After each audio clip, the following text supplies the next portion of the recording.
wabarakatuh. Hai guys, ketemu lagi di channel YouTube aku.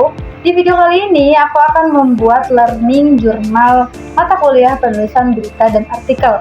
Ini adalah video ke-13 aku di mata kuliah penulisan berita dan artikel. Udah banyak banget kan, tiba-tiba udah 13 video aja nih. Kali ini aku akan membahas mengenai menulis keren di media massa, menelisik anatomi artikel dan berita. Wah, dari judulnya aja ini udah terdengar bermanfaat banget nih bagi kita yang emang masih awam sama berita dan artikel. Oke, langsung aja akan aku mulai dari pembahasan mengenai apa itu komunikasi massa. Aku hanya akan membahas sedikit tentang ini karena aku akan lebih banyak membahasnya itu tentang anatomi dari artikel dan berita tersebut. Nah, teori komunikasi massa menjadi landasan penting dalam memahami bagaimana pesan-pesan jurnalistik termasuk berita dan artikel ini dikonstruksi, disampaikan, serta diterima oleh khalayak. Komunikasi massa mengacu pada proses penyampaian pesan melalui media yang mampu menjangkau audiens luas secara simultan. Seperti misalnya nih televisi, radio, kemudian surat kabar, dan kini ada dari media daring. Salah satu teori klasik yang masih relevan dengan konteks ini adalah teori agenda setting. Teori ini menjelaskan bahwa media tidak hanya menyampaikan informasi, tetapi juga memiliki kekuatan untuk mempengaruhi apa yang dianggap penting oleh publik. Kemudian, ada lagi beberapa teori, contohnya nih seperti teori usage and gratification, kemudian teori spiral keheningan, teori medication, dan teori Flammy.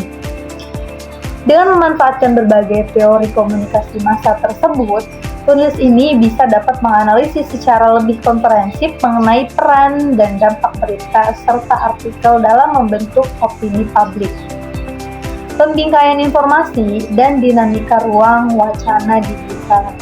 Nah, selanjutnya, ada yang tahu nggak sih apa itu berita dan apa itu artikel? Mungkin teman-teman di rumah juga udah nggak asing ya dengan apa yang dimaksud dengan artikel dan berita ini. Nah, yang pertama berita. Berita adalah laporan peristiwa atau ide yang dinilai penting dan layak diketahui oleh publik dengan karikatur utama yaitu objektivitas, akurasi, dan ketepatan waktu.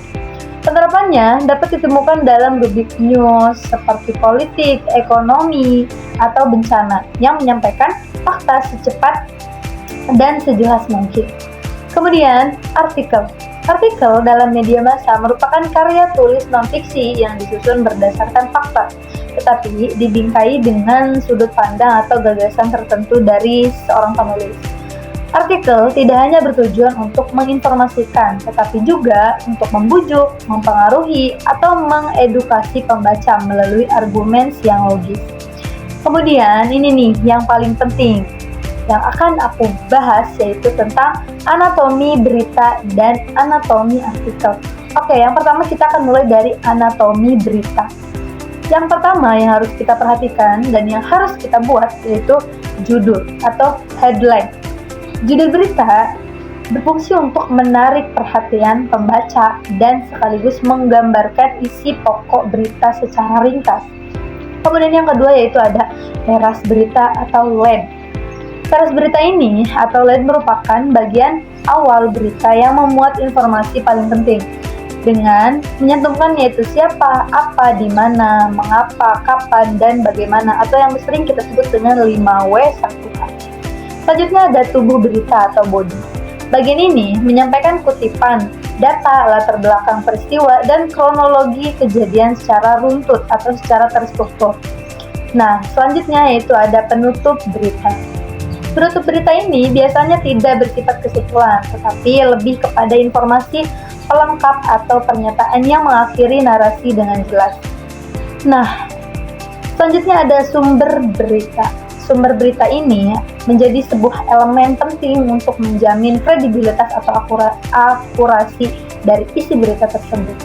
Yang terakhir ada unsur visual dan multiplatform. Dalam media digital, anatomi berita juga mencakup elemen visual seperti foto, kemudian infografik, dan video pendek. Dan video pendek sebagai pelengkapnya. Nah, setelah kita membahas tentang anatomi berita, kita sekarang akan membahas anatomi artikel. Yang pertama seperti biasa itu ada judul atau title. Judul artikel cenderung lebih fleksibel dan kreatif dibanding dengan berita. Ia dapat bersifat provokatif, persuasif, atau bahkan metaforis, tergantung pada gaya penulisan dan isu yang diangkat. Judul harus mampu mengunggah rasa ingin tahu seorang pembaca dan mempresentasikan sebuah gagasan utama yang ditulis. Selanjutnya ada pembuka. Pembuka ini atau yang sering disebut dengan lead atau paragraf pengantar, yaitu tidak selalu harus menjelaskan tentang 5W 1H seperti dalam berita. Dia bisa dimulai dengan kutipan, narasi, pernyataan retoris, kemudian fakta mengejutkan. Fungsi pembuka ini adalah untuk menarik perhatian pembaca dan memperkenalkan konteks atau latar permasalahannya. Selanjutnya yaitu ada tubuh artikel atau isi utamanya ya. Nah, tubuh artikel ini merupakan bagian inti dari penulisan, menyampaikan argumentasi, kemudian penjelasan dan pendapat terhadap masalah yang diangkat. Argumen dalam artikel umumnya diperkuat dengan data, teori, kutipan ahli, atau studi kasus. Selanjutnya yaitu ada gaya bahasa. Artikel cenderung menggunakan gaya bahasa deskriptif, naratif, bahkan persuasif. Penulis artikel memiliki kebebasan memilih diksi yang kaya dan kiasan retoris, asal tetap dapat dikoordinir komunikasi oleh publik. Nah, selanjutnya ada identitas penulis. Berbeda dengan berita yang biasanya anonim atau ditulis atas nama media, artikel opini ini mencantumkan identitas penulis secara jelas. Identitas ini menjadi otoritas dan kredibilitas sebuah argumen yang disampaikan. Nah, selanjutnya ada referensi atau sumber pendukung. Walaupun tidak wajib seperti dalam karya ilmiah, artikel sering menyertakan data atau kutipan dari tokoh penelitian maupun sumber lain sebagai pendukung sebuah argumen. Ini meningkatkan validitas artikel dan memperkuat posisi penulis dalam wacana publik. Nah, setelah tadi aku menjelaskan tentang anatomi artikel dan anatomi berita, selain itu ada yang gak kalah penting lagi teman-teman. Hal yang bisa membuat kita membedakan antara artikel dan berita, karena biasanya kan kita selalu bingung antara artikel dan berita, karena mereka kan saling sama gitu, kayak dari contohnya kemudian fungsinya hampir sama. Nah, perbedaan antara berita dan artikel menurut aku yang sering aku pakai untuk membedakan keduanya itu, yaitu yang paling mencolok adalah gaya bahasa. Nah, gaya bahasa dalam penulisan berita cenderung netral dan tidak memihak, menggunakan bahasa jurnalistik yang lugas dan mudah dipahami oleh khalayak umum. Kemudian, bahasa yang digunakan juga harus menghindari opini pribadi atau opini penulis.